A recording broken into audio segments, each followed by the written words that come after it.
Assalamualaikum warahmatullahi wabarakatuh. Alhamdulillahi wa kafa wa salamun ala ibadihi alladhina istafa ma ba'd. Alhamdulillahilladzi ahyana ba'da ma amatana wa ilaihi nusyur. Segala puji bagi Allah Subhanahu wa ta'ala, Zat yang maha mencipta, maha memelihara, maha memberi rezeki. Allah Khaliq, Allah Malik, Allah Razak. Dialah yang menciptakan seluruh makhluk, dari sebutir pasir sampai gunung yang tinggi. Allah Ta'ala menciptakan. Dari setetes air sampai lautan yang luas, Allah Ta'ala menciptakan. Dari seekor semut yang kecil sampai Jibril yang besar, Allah Ta'ala menciptakan. Dan dalam menciptakan segala sesuatu, Allah tidak berhajat kepada satupun makhluk. Menciptakan langit, Allah tidak berhajat kepada bahan baku, tidak memerlukan gambar prototipe. Dalam menciptakan gunung, lautan, Allah tidak berhajat sedikit pun kepada bahan baku.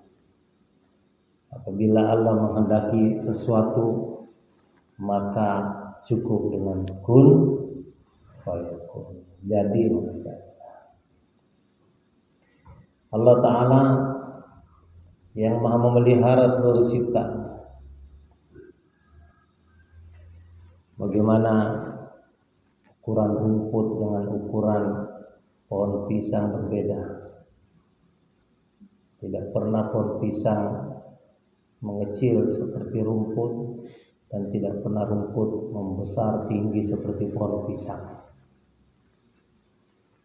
Allah Ta'ala memelihara daun-daunnya, tidak tertukar daun rambutan dengan daun jati, tidak tertukar rasa mangga dengan rasa durian, tidak tertukar rasa cabai dengan rasa tomat, padahal berada di tanah yang sama, di kebun yang sama. Dari tanah yang pahit, Allah keluarkan rasa manis yang berbeda-beda. Rasa manisnya pisang berbeda dengan rasa manisnya mangga. Rasa asamnya mangga berbeda dengan rasa asamnya belimbing. Tanah yang sama. Allah keluarkan berbagai macam warna. Warna hijaunya pisang berbeda dengan warna hijaunya sirsak. Warna kuningnya durian berbeda dengan warna kuningnya pepaya. Tanah yang sama. Ini semua adalah kekuasaan Allah Subhanahu wa ta'ala. La ilaha illallah. Dan Allah Ta'ala adalah zat yang maha mendengar, maha melihat, maha mengetahui. Allah Sami', Allah Basir, Allah Alim.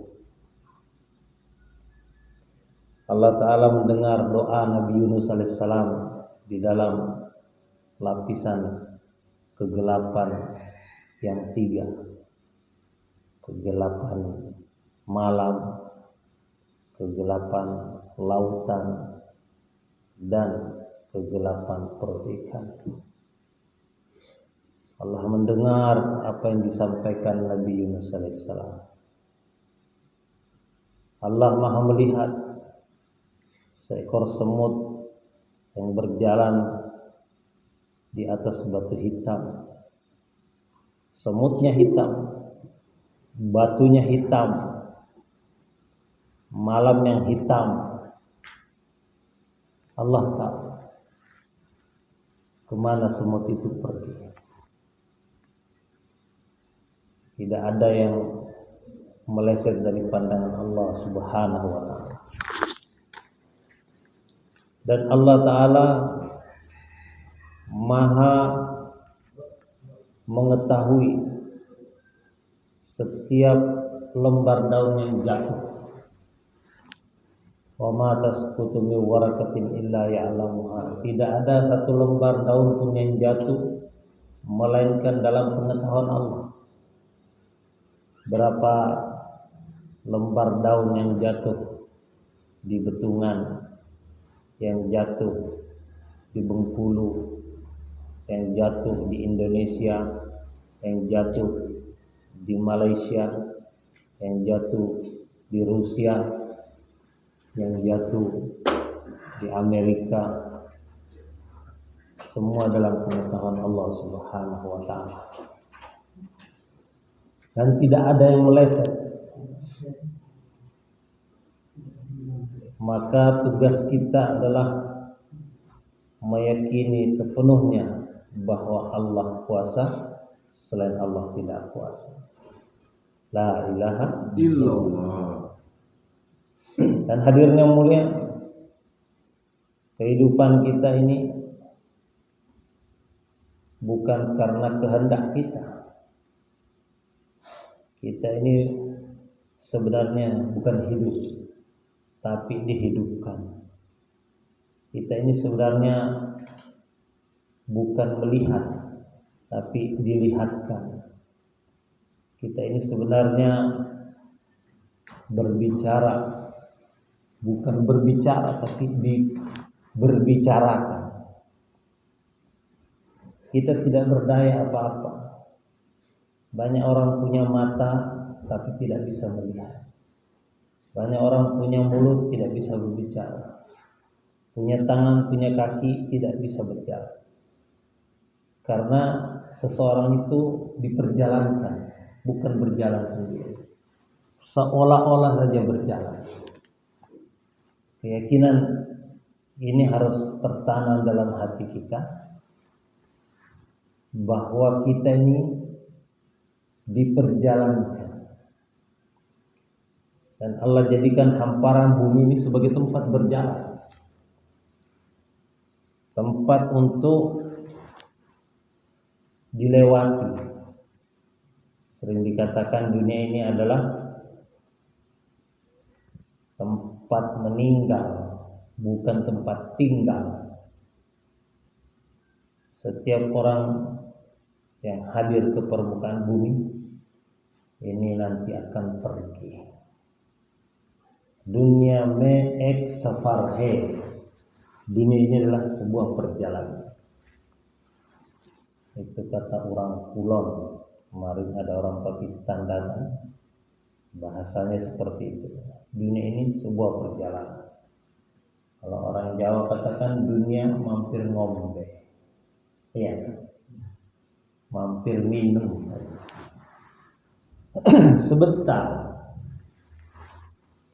Dan Allah Ta'ala kirimkan para Nabi SAW untuk mengingatkan manusia kehidupan yang sebenarnya yang akan datang, yakni kehidupan akhirat. Kehidupan akhirat ini pasti akan tiba, cepat atau lambat, siap atau tidak.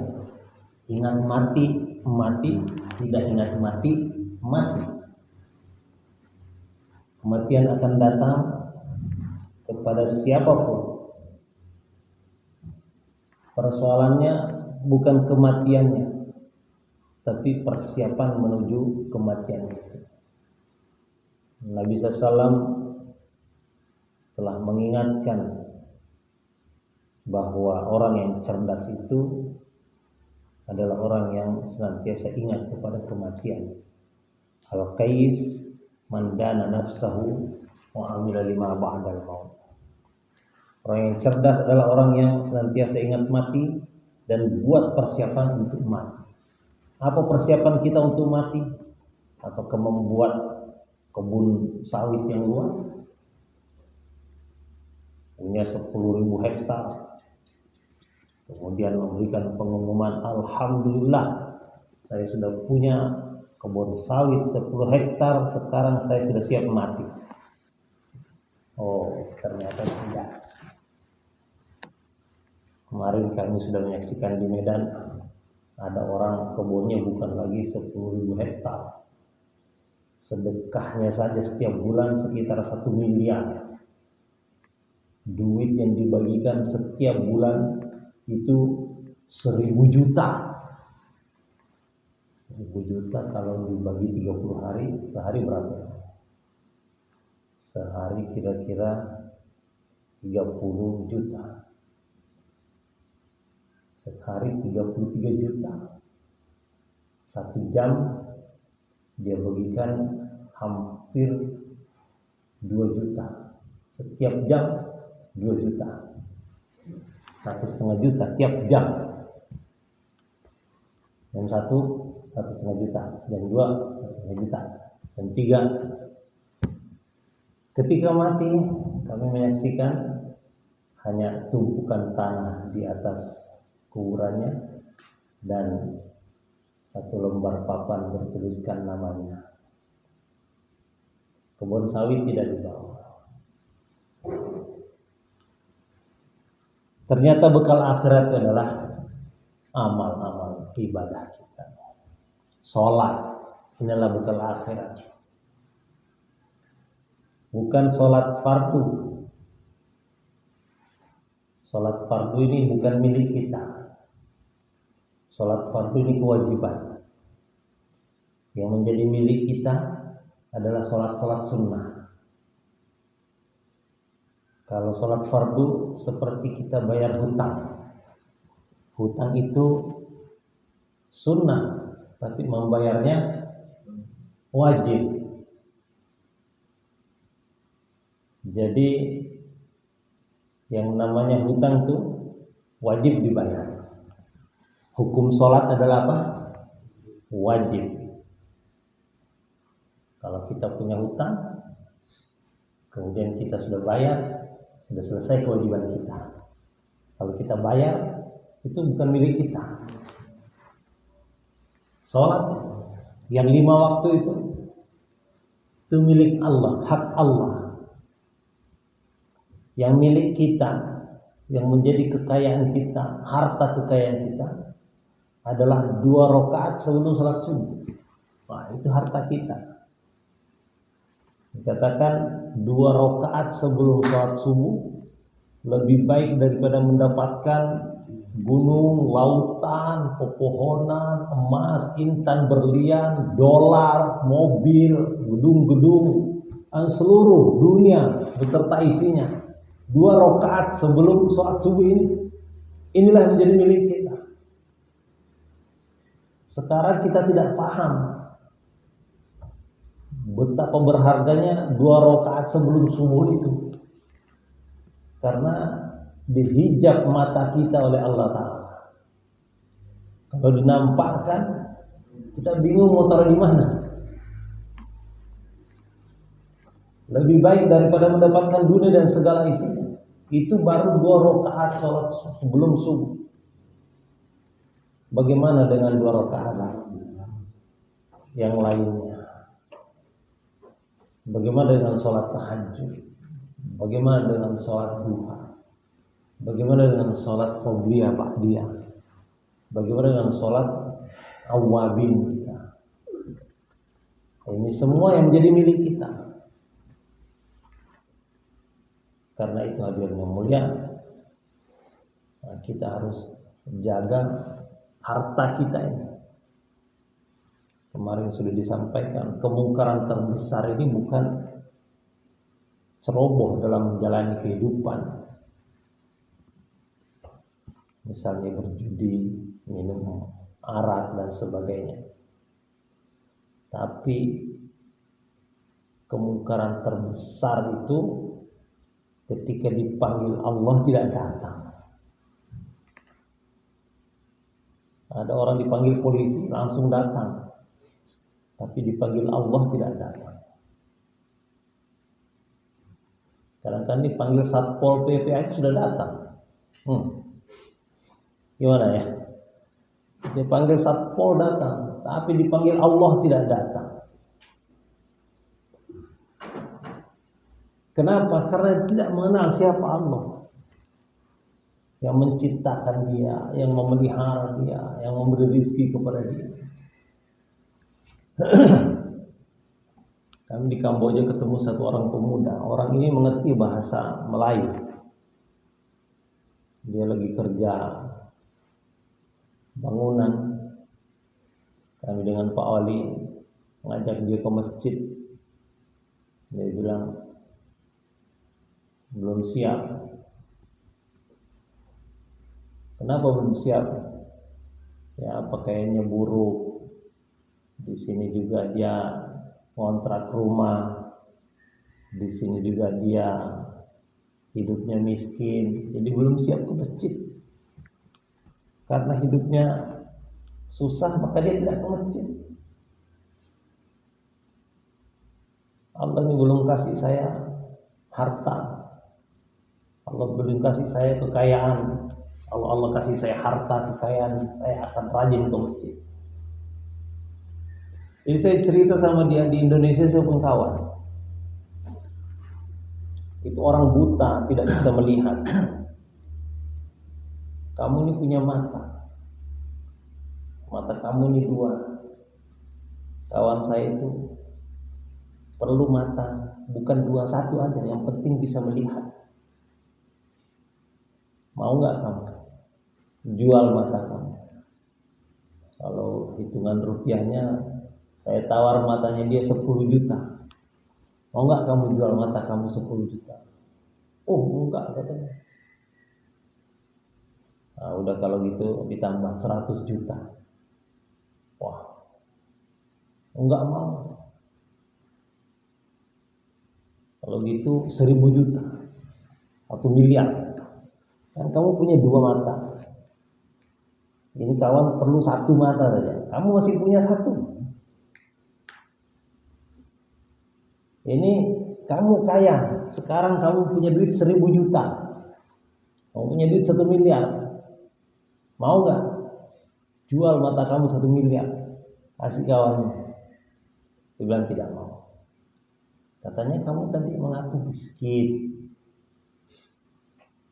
gak punya harta apa-apa. Ternyata kamu punya harta sebelah mata saja, kamu tidak mau jual 1 miliar. Bagaimana kamu mengaku miskin? Anak muda itu. Beginilah kita kadang-kadang tidak menyadari betapa dahsyat kekayaan yang Allah berikan kepada diri kita. Kita tidak tahu betapa berharganya setiap anggota badan kita, sehingga kita kurang pandai mensyukurinya. Kalau kita tidak pandai bersyukur, maka itu sebabnya Allah Ta'ala tarik nikmat itu. Tapi kalau kita pandai mensyukurinya, Allah janji la in syakartum la azidannakum. Kamu pandai bersyukur, aku tambahkan lagi. Maka kehidupan kita ini tandanya bersyukur itu adalah ketika dipanggil Allah datang. Itu tanda syukur. Azan berkumandang kita datang. Dan di dalam memenuhi panggilan Allah Ta'ala ini ada janji-janji yang lebih dahsyat lagi. Allah Ta'ala umumkan wa fis sama'i rizqukum, di langit rezeki kamu. Dan kendaraan untuk naik ke langit itulah yang namanya sholat. Sholatu mi'rajul mu'min. Sholat ini mi'rajnya orang beriman. Makin rajin sholat, makin mudah dia mengambil jatah rezekinya di langit. Makin dekat dia dengan Allah, makin mudah dia mendapatkan rezekinya. Makin jinak dengan majikan ayam-ayam itu, makin mudah dia dapat makanan. Kalau ayam itu jinak kepada kita, dia makan biji jagung dari tangan kita. Tapi kalau ayamnya liar, kita siarkan biji jagung, maka ayam itu akan berebutan. Kadang 2 ayam berebut, ayam yang ketiga mendapatkannya. Begitulah orang kalau jauh dari Allah, liar dari rumah Allah, maka dia letih. Karena Allah Ta'ala memberikan kendaraan untuk mengambil jatah rizki, tapi dia tidak gunakan. Allah menciptakan 7 lapis langit dan bumi ini, meletakkan rizki itu di langit. Itu jelas-jelas diumumkan dalam surat Az-Zariyat ayat 22. Wa fis samaa'i rizqukum. Di langit rizki kamu. Maka negara-negara mana saja, apabila masjidnya itu makmur, maka penduduknya makmur. Penduduknya makmur. Walaupun negeri itu berada di atas tanah yang tandus, kering kerontang, penduduknya makmur. Sebaliknya, walaupun berada di atas tanah yang subur, tanamannya hijau royo-royo, tetapi tidak mengindahkan panggilan Allah, tidak mau memanjat ke langit, maka penduduknya akan susah, sengsara. Salat ini diturunkan Allah Ta'ala sebagai alat untuk menyelesaikan masalah-masalah. Banyak orang dahulu ketika dia menghadapi masalah, maka yang pertama kali mereka lakukan adalah sholat. Bahkan Nabi sendiri mengajari secara langsung bagaimana cara mengatasi masalah dengan sholat. Nabi SAW melihat Abu Hurairah radhiyallahu anhu pegang-pegang perutnya. Nabi tanya, kenapa wahai Abu Hurairah? Aku sakit perut ya Rasulullah. Nabi bukan kasih dia obat diabetes and stop. Nabi perintahkan sholat. Sholat Abu Hurairah sembuh sakit perutnya. Yang menyembuhkan siapa? Allah. La ilaha illallah. Kisah-kisah seperti ini banyak terdapat dalam Al-Quran. Kadang-kadang orang ini merasa obat itu menyembuhkan. Bahkan bukan orang biasa. Kadang-kadang Nabi juga seperti itu. Maka Nabi itu ditarbiyah oleh Allah Ta'ala. Nabi Musa AS satu hari sakit perut. Maka dia tahan. Tapi makin perih, makin sakit, makin perih. Akhirnya dia berdoa, ya Allah, saya sakit perut. Maka Allah perintahkan, wahai Musa, itu ada sejenis rumput di padang pasir. Kamu pergi, kamu makan. Maka Nabi Musa pergi mengambil rumput itu, kemudian dimakan, sembuh. Tidak lama kemudian, waktu telah berlalu, hari telah berganti, Nabi Musa AS mengalami sakit perut yang sama, perihnya sama, meliditnya sama. Maka apa yang diingat Nabi Musa AS? Dulu saya sakit perut, Allah perintahkan makan rumput. Maka yang dilakukan Musa AS, pergi ke padang pasir mencari rumput. Rumput yang sama. Maka dia makan. Selesai dia makan, dia nunggu-nunggu. Ternyata sakit perutnya tidak berubah, malah makin tambah. Dia makan lebih banyak, sakit perutnya makin tambah. Dia makan lebih banyak lagi, bahkan sampai batang-batangnya dimakan. Tapi sakit perutnya makin tambah lagi. Maka Nabi Musa AS angkat tangan, ya Allah, kemarin saya sakit perut, saya makan rumput ini sembuh. Sekarang saya sakit perut yang sama, saya makan rumput ini lagi kok tidak sembuh. Allah tegur Nabi Musa AS, wahai Musa, Bukan rumput itu menyembuhkan, aku yang sembuhkan. Walaupun kau makar sampai ke akar-akar, itu tidak akan sembuh tanpa izin aku. La ilaha illallah. Allah yang menyembuhkan. Hari ini orang lupa kepada Allah Subhanahu wa taala. Dia pikir apa yang dilakukan itulah yang akan terjadi. Tidak. Ada satu orang itu dibawa naik ke ambulans. Kemudian ambulansnya meraung-raung, wew wew wew wew wew wew, melewati masjid. Allah Ta'ala heran. Dia tanya kepada Jibril alaihissalam, walaupun Allah Maha tahu. Jibril, orang itu mau dibawa kemana? Mau dibawa ke rumah sakit ya Allah. Kenapa dibawa ke rumah sakit? Dia mau berobat. Berobat supaya apa? Supaya sembuh. Lah, kok dia melewati rumah aku? Dia tidak mampir ke rumah aku. Apa dia tidak tahu kalau aku itu adalah Maha Penyembuh? Orang ini keliru, disangkanya rumah sakit itu di sana bisa menyembuhkan. Tidak ada satu rumah sakit pun di dunia ini yang bisa menyembuhkan penyakit. Dokter-dokternya juga sakit. Dokter-dokternya juga mati. Yang bisa menyembuhkan siapa? Allah. Jangan sampai kita keliru. Kata Haji Abdul Wahab di sebuah istimewa di Tonggi, di Bangladesh, 5 tertib bagi orang sakit. Kalau orang beriman ini sakit, ada 5 tertib yang harus dilakukan. Pertama kali ketika terasa sakit, yang harus dilakukan adalah sholat 2 rakaat. Ini yang pertama kata Haji Abdul Wahab. Sholat 2 rakaat ini untuk melapor kepada Allah. Bukan Allah tidak tahu, tetapi kita sebagai hamba itu merendahkan diri di hadapan Allah, menyampaikan laporan, ya Allah saya sakit. Itu yang pertama. Kemudian yang kedua, bagi orang yang sakit yang harus dilakukan adalah sedekah. Dalam hadis dikatakan,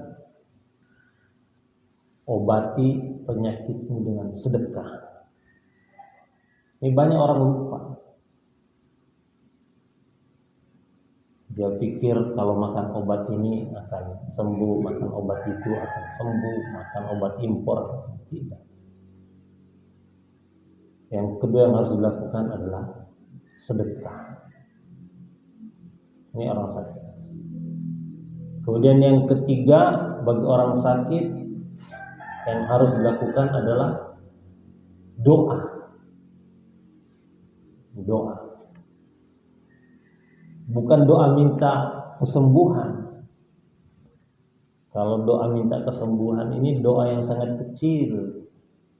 Seperti minta pentil pada mobil. Doa yang dimaksud adalah doa minta hidayah. Karena orang sakit ini doanya makbul. Hijab antara dia dengan Allah itu dicabut. Jadi tidak ada batasan antara dirinya dengan Allah. Karena itu kalau kita berkunjung ke orang sakit, dianjurkan ini kita minta doa dari orang sakit itu. Memang orang sakit minta kepada kita, doakan. Kita doakan dia, tapi kita lebih berhajat doanya orang sakit. Karena kita ini banyak kesalahan, banyak kekurangan, banyak melihat yang bukan haknya. Sebelum sampai ke rumah orang sakit, itu sudah banyak pelanggaran kita lakukan. Sedangkan orang sakit ini berada di atas ranjang, terbaring, tidak melihat berbagai macam keburukan di luar, sehingga doanya dia lebih makbul.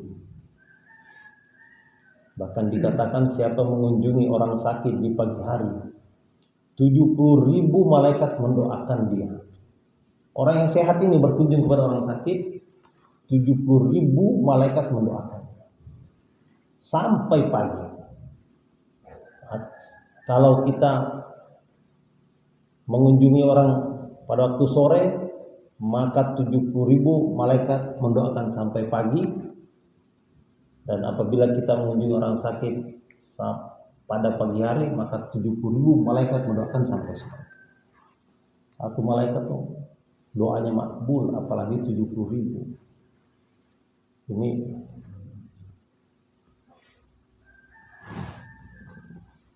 Ini dahsyatnya berkunjung ke orang sakit. Dan ketika kita berada di tengah-tengah orang sakit, yakni di samping orang sakit, maka dikatakan dalam hadis seperti tenggelam di dalam lautan rahmat Allah Subhanahu wa taala. Berkunjung ke orang sakit itu seperti tenggelam di lautan rahmat Allah Subhanahu wa taala, lautan kasih sayang Allah Subhanahu wa taala.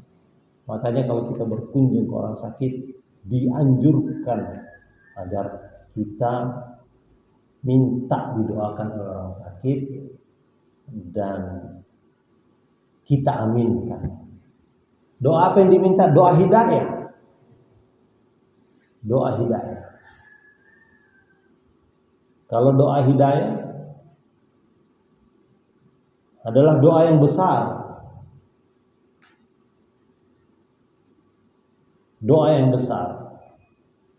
Kalau kita dapat mobil, kita akan dapat pentilnya. Doa sembuh itu pentilnya. Mudah bagi Allah Subhanahu wa taala. Jadi tertib yang ketiga yang harus dilakukan di orang sakit adalah berdoa. Doa minta hidayah.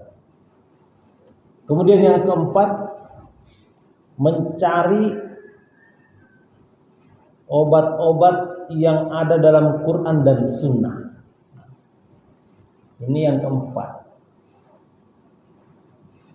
Mencari obat-obat yang ada dalam Quran maupun hadis. Dalam Al-Quran disebutkan ada madu, dalam hadis disebutkan ada habbatus sauda dan lain-lain. Itulah obat sunnah. Kemudian yang kelima, yang terakhir, baru mencari dokter, tabib dan sebagainya, obat-obat lainnya. Ini 5 tertib disampaikan oleh Haji Abdul Wahab di Istimewa Tonggi, dan ini kalau kita lakukan dengan betul, insya Allah kebanyakan tidak akan sampai ke dokter, tidak akan sampai ke obat-obat kimia. Cukup dengan sedekah sudah sembuh, cukup dengan doa sudah sembuh. Bahkan kadang-kadang sampai juga kepada obat-obat herbal yang alami yang tidak menjadi racun bagi badan kita, itu sudah sembuh.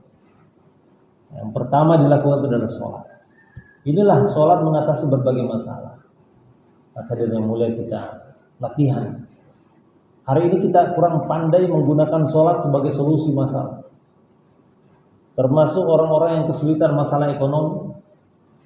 Ketika datang mengadu kepada Nabi, Nabi bukan kasih duit untuk dagang, bukan kasih kambing untuk ternak, bukan kasih bibit untuk ditanam. Tapi Nabi bacakan perintah Allah Ta'ala, wa'mur ahlaka bis sholah. Perintahkan keluargamu sholat.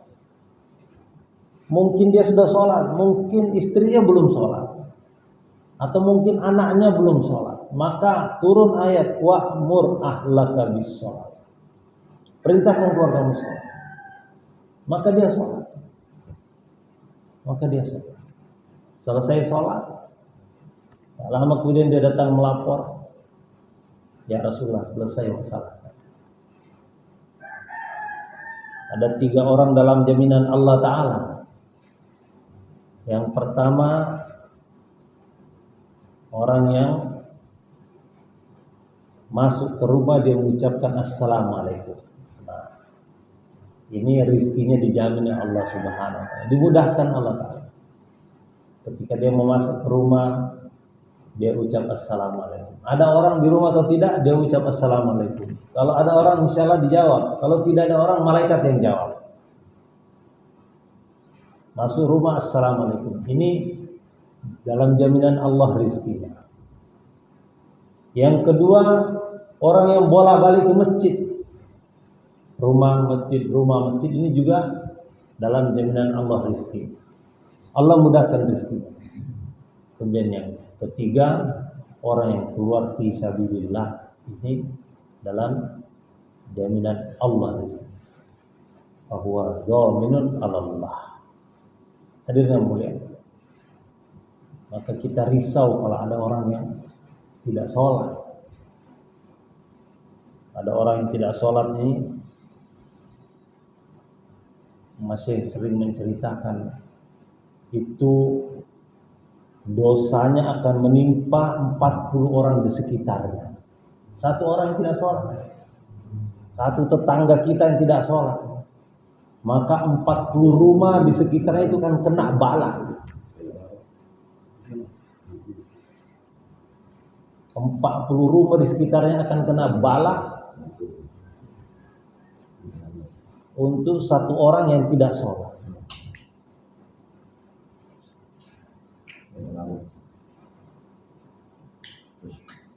Kalau meninggalkan sholat ini satu kebusukan, maka 40 orang di sekitarnya akan kena busuknya. Kalau ini meninggalkan sholat adalah virus, maka 40 orang di sekitarnya akan kena virus. Kalau meninggalkan sholat ini adalah api, maka 40 orang di sekitarnya akan terbakar. Bahaya. Jangan sampai kita berani-berani meninggalkan sholat. Kita ini berjalan di bumi Allah. Kita ini menghirup udaranya Allah. Kita ini makan berasnya Allah. Kita ini minum airnya Allah. Dan Allah wajibkan kita sholat sebagai bayaran atas kita diperjalankan di muka bumi. Kalau tidak mau sholat, jangan tinggal di bumi Allah. Kita ini ngontrak sebentar di muka bumi 60-70 tahun. Kalau tidak mau sholat, silakan pergi cari Tuhan yang lain. Jangan tinggal, ini bumi milik Allah. Pergi ke bulan kan? Bulan milik siapa? Allah juga. Bingung. Mau kemana kalau Allah? Kalau kita diusir wali kota, kita bisa pindah ke kota yang lain. Kita diusir sama presiden, kita pindah ke negara yang lain. Kalau diusir sama Allah, mau pindah kemana? Allah, bingung sendiri. Maka tidak ada peluang untuk tidak sholat. Sholat itu bayaran atas berjalannya kita di muka bumi, bayaran. Namanya kewajiban, wajib kita bayar. Selain itu Allah akan berikan fadilah yang luar biasa, keuntungan luar biasa. Juga ancamannya luar biasa meninggalkan sholat ini. Orang kalau menjaga sholatnya, Allah akan berikan kesenangan, kesejahteraan, kebahagiaan. Itu meninggalkan sholat walaupun kaya, walaupun pangkat, itu akan sengsara hidupnya. Hatinya akan sempit. Berbagai persoalan akan menimpa. Meninggalkan sholat. Dan kita melihat orang tidak sholat itu seperti kita melihat orang sedang terbakar. Bagaimana sikap kita ketika melihat ada orang yang sedang terbakar? Itu kalau dibiarin aja, kita benar-benar tidak punya hati nurani. Ada di depan kita yang orang terbakar, dibiarin aja. Tapi kalau orang itu normal hidupnya, orang yang terbakar di depannya itu, dia pasti akan ambil ember atau kainnya akan dibuka, itu dipukulkan. Yang penting orang depannya ini jangan sampai hangus. Melihat orang tidak sholat itu harus melihat seperti orang terbakar. Kita siram air. Nanti besok kita jalan-jalan. Siang-siang kalau azan terdengar ada orang tidak sholat, kita langsung siram dengan Ember. Kenapa saya disiram? Itu azan kamu nggak ke masjid. Kata Ustadz ini kalau orang tidak sholat itu seperti terbakar. Itu hadis Nabi. Ketika azan dikumandangkan, kamu menyalakan api. Kamu menyalakan api, maka saya siram kamu. Allahu Akbar. Tidak tahu gunanya sholat. Makanya kita harus bicarakan pentingnya sholat. Bukan sekedar melunasi kewajiban sholat, tapi itu jalan Allah berikan rahmat, hidayah, keberkahan dalam kehidupan kita. Maka itu supaya orang mau sholat, Pak Wali bikin masjid yang bagus, full AC, karpet empuk, ada kursinya, ada sound system yang bagus, kamar mandi bagus, tempat wudhu bagus, lantainya bersih. Ini semua untuk mengundang supaya jangan ada orang yang meninggalkan sholat, jangan ada orang yang terbakar, jangan ada orang yang hangus di depan mata kita. Karena Nabi katakan bahwa orang yang meninggalkan sholat itu meruntuhkan agama. Meruntuhkan agama. Kalau orang meruntuhkan masjid, gampang. Masjid bikin lagi, punya duit bikin lagi. Ada masjid terbakar, punya duit bikin lebih bagus lagi, lebih besar lagi, bertingkat lagi. Itu kalau masjid, meruntuhkan masjid. Tapi meruntuhkan agama tidak mudah membangunnya. 124.000 sahabat berjuang. Nabi SAW berperang, terluka, terancam dibunuh. Itu membangun agama. Maka diri yang mulia, kita harus pikirkan bagaimana agar orang-orang itu mau sholat berjamaah. Jangan ada satupun orang di kampung kita yang mendengarkan suara azan dari masjid kita tidak datang ke masjid untuk sholat berjamaah. Bersedia insyaallah ya. Insyaallah kita akan buat amal-amal masjid seperti biasa.